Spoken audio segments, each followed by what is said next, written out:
सभी के लिए राधे श्याम, जय श्री कृष्ण। मैं पुणे शर्मा आप सभी का हेल्पकर यूट्यूब चैनल पर बहुत बहुत स्वागत करता हूं। हमने आज कुछ बच्चों के हित को देखते हुए, क्योंकि कहा जाता है परहित सरिस धर्म नहीं भाई, कि दूसरों के हित से बड़ा कोई धर्म नहीं होता। तो इसलिए हमने अपने बच्चों के जो भी विद्यार्थी एग्जाम जो देने जा रहे हैं विज्ञान का, जो 4 अप्रैल को होने वाला पेपर है, उस उपलक्ष्य में हमने कुछ प्रश्नों का संग्रह किया है जो इम्पोर्टेंट प्रश्न हैं। अगर इतनी तैयारी आप कर लेते हैं तो समझिए अच्छे मार्क्स गेन किए जा सकते हैं। इसके लिए आपको प्रैक्टिस करनी होगी, रिटन कर करके उनके आंसरों को देखना चाहिए, जिससे कि अच्छे मार्क्स गेन किए जा सकते हैं। तो हमने जो पहला क्वेश्चन व्यवस्थित किया है, संतुलित रासायनिक समीकरण से आप क्या समझते हो। दूसरा क्वेश्चन संयोजन, वियोजन को अपघटन भी बोलते हैं, विस्थापन, उपचयन और अपचयन, ये अपक्रियाएं क्या होती हैं, इनकी डेफिनेशन के लिए आपको तैयार करना है। मैं उदाहरण सहित, उदाहरण में रिएक्शन लिखनी होती है, क्योंकि जो रसायन विज्ञान होती है उसमें जो रिएक्शन होती है वो अपने में एक अलग ही वैल्यू रखती है, उसमें अच्छे मार्क्स हमारे लिए मिलते हैं। तीसरा क्वेश्चन जो व्यवस्थित किया है उसमें है पीएच मान,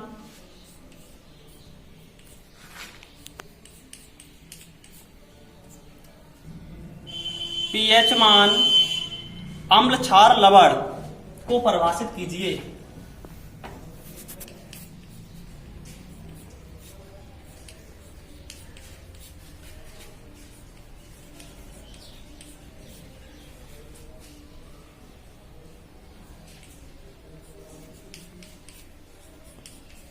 लवण को परिभाषित कीजिए। इनकी परिभाषाएं याद करनी है। 1 नंबर में पीएच मान भी पूछ लेता है, जैसे जल का पीएच मान क्या है। क्वेश्चन नंबर 4 व्यवस्थित किया है। क्वेश्चन नंबर 4 में जो हमारे कंपाउंड होते हैं उसमें से एक कंपाउंड पूछ लिया जाता है। एक बनाने की विधि, रासायनिक नाम, साधारण नाम और उसका अणुसूत्र, इतनी चीजें याद करना बहुत जरूरी है। और एक बनाने की विधि और हो सके एक उपयोग, इतनी चीज प्रत्येक कंपाउंड के बारे में हमें याद करनी चाहिए। तो पहला कंपाउंड है सोडियम हाइड्रोक्साइड,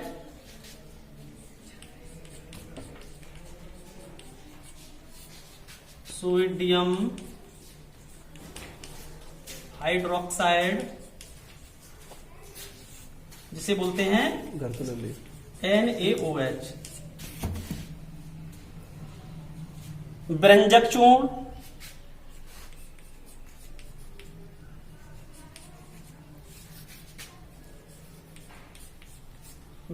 चूर्ण, जिसे ब्लीचिंग पाउडर भी बोलते हैं।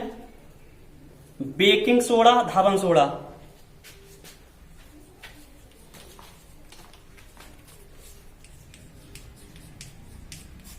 बेकिंग सोडा,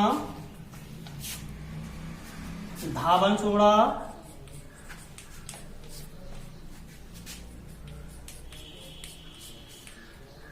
और प्लास्टर ऑफ पेरिस।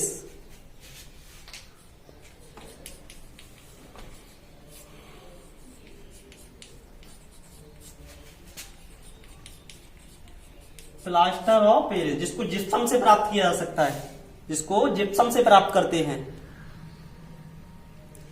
इन कंपाउंडों की इतनी चीजें याद करना बहुत जरूरी है। एक तो साधारण नाम याद होना चाहिए प्रत्येक का, साधारण नाम।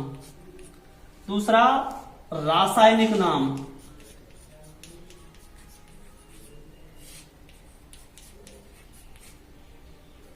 और अणुसूत्र।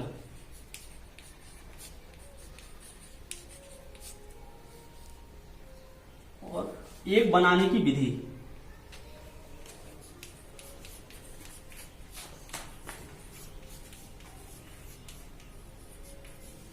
इतनी चीजें प्रत्येक कंपाउंड के बारे में जो मैंने कंपाउंड लिखे हैं, इसमें से एक टपकेगा आपके एग्जाम में।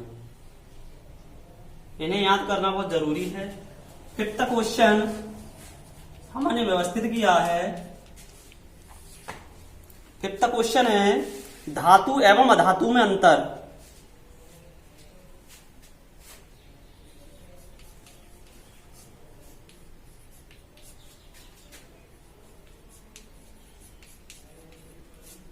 एवं अधातु में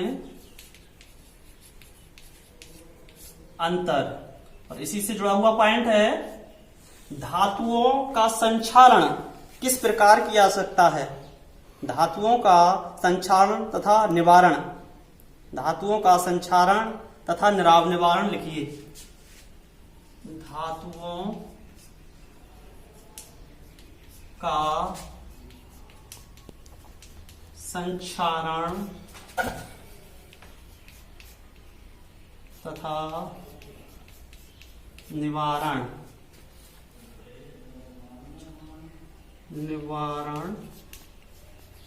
लिखिए। क्वेश्चन 6 है हमारे पास संतृप्त तथा असंतृप्त हाइड्रोकार्बन में अंतर। संतृप्त तथा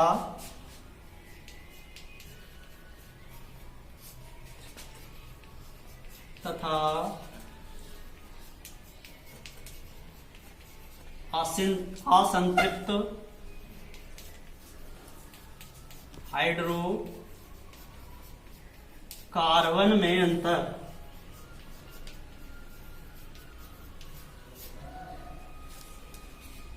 और IUPAC पद्धति में एक नाम, ये एक नंबर में, 1-2 नंबर में रखा मिलेगा पेपर में। IUPAC पद्धति में नाम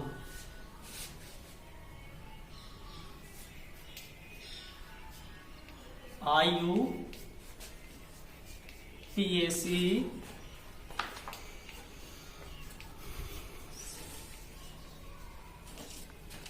पद्धति में नाम। IUPAC पद्धति में नाम ये मिलेगा आपके लिए। आज हमने व्यवस्थित किया है दहन, ऑक्सीडेशन, ये ऑक्सीकरण तथा प्रतिस्थापन से आप क्या समझते हो। इनको भी परिभाषा मैं उसके उदाहरण की आपको तैयार करनी है। और जो 8वां जो प्रश्न है वो है साबुन तथा अपमार्जक को परिभाषित कीजिए। साबुन तथा अपमार्जक को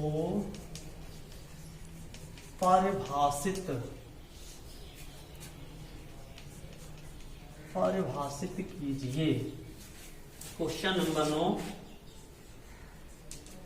वेरी मोस्ट इंपॉर्टेंट, मेंडलीफ का आवर्त नियम। मेंडलीफ का आवर्त नियम तथा आवर्त सारणी के गुण तथा आवर्त सारणी के गुण। नेक्स्ट क्वेश्चन इसी क्रम में जो क्वेश्चन नंबर 10 जो उपस्थित किया है हमने, आहार नाल पाचन तंत्र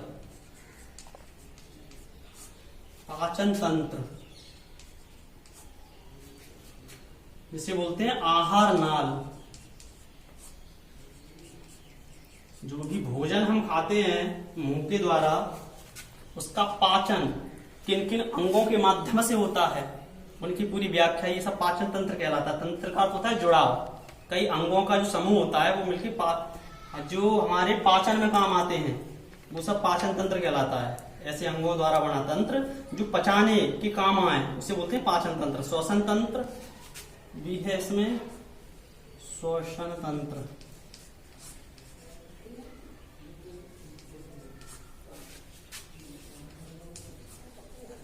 ये क्वेश्चन व्यवस्थित किया है। क्वेश्चन नंबर 11 ये हमने व्यवस्थित किया है परिवार नियोजन,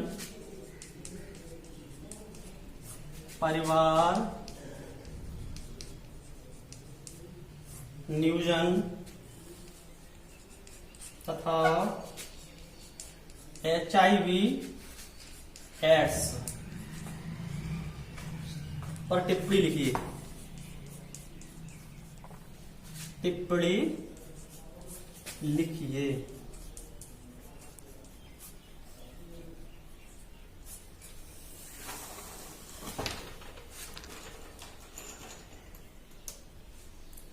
क्वेश्चन 12 मेंडल का आनुवंशिकता का नियम।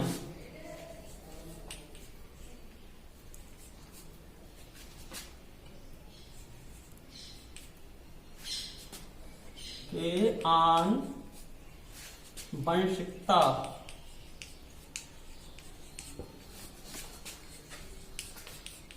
का नियम ये तैयार करना है आपको। 13 प्रश्न ये व्यवस्थित किया है प्रकाश का परावर्तन,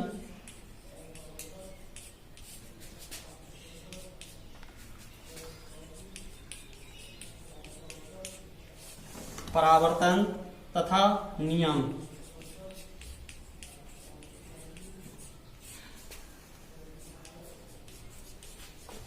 लिखिए। प्रश्न नंबर 14 व्यवस्थित क्या है प्रकाश का अपवर्तन,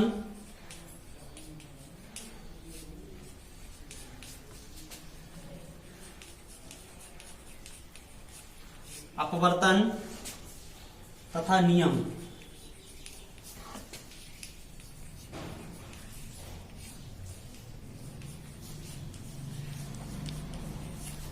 नियम लिखिए।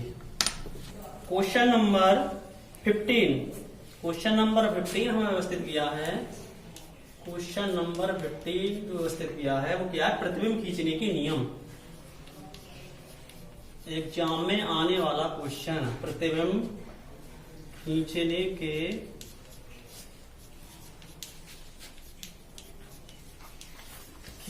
नियम ये तैयार करने। क्वेश्चन नंबर 16 व्यवस्थित किया है निकट दृष्टि दोष, दूर दृष्टि दोष,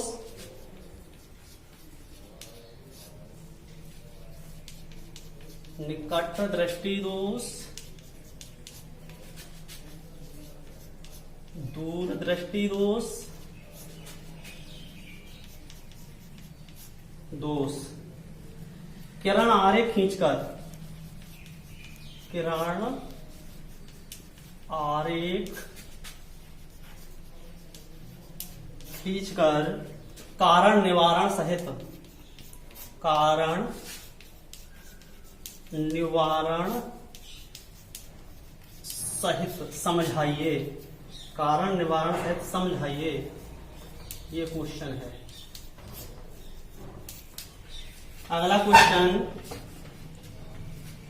वेरी मोस्ट इंपोर्टेंट जो कि परीक्षा में आने वाला है यूवीएफ में संबंध। यूवीएफ में संबंध, स्थापित कीजिए। में संबंध, संबंध का सूत्र। इस पे अंक का प्रश्न भी आ सकता है, सूत्र भी लिखने को आ सकता है। सूत्र दो तरह से प्रयोग होता है, एक तो होता है लेंस के लिए, लेंस के लिए, और दूसरा होता है दर्पण के लिए। लेंस के लिए इसका यूज करते हैं 1/f बराबर 1/v माइनस के 1/u।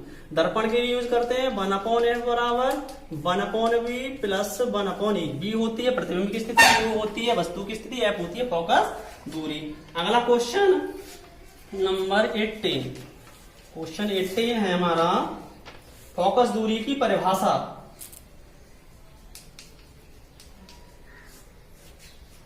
फोकस दूरी, एक तो परिभाषा याद करनी है फोकस दूरी की, और वक्रता त्रिज्या फोकस दूरी में संबंध, वक्रता त्रिज्या तथा फोकस दूरी में संबंध, ये होता है हमारा F बराबर R/2। फोकस दूरी वक्रता त्रिज्या की आधी होती है। फोकस दूरी दे देगा तो R पूछ लेगा, R दे देगा तो फोकस दूरी पूछ लेगा। ठीक है।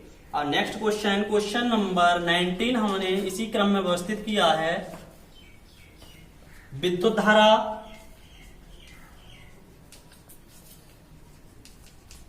विद्युत विभवांतर,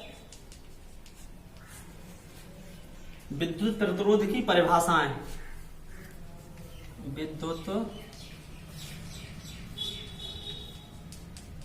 प्रतिरोध की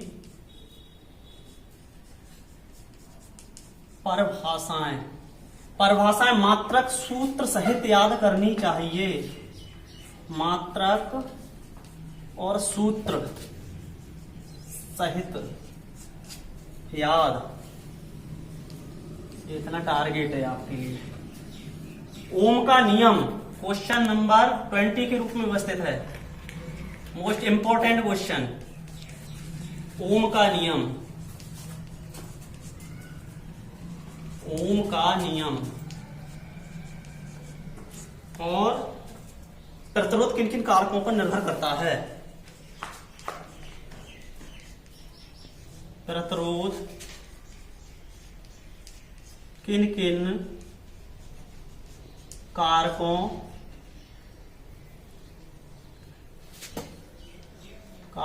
पर निर्भर करता है?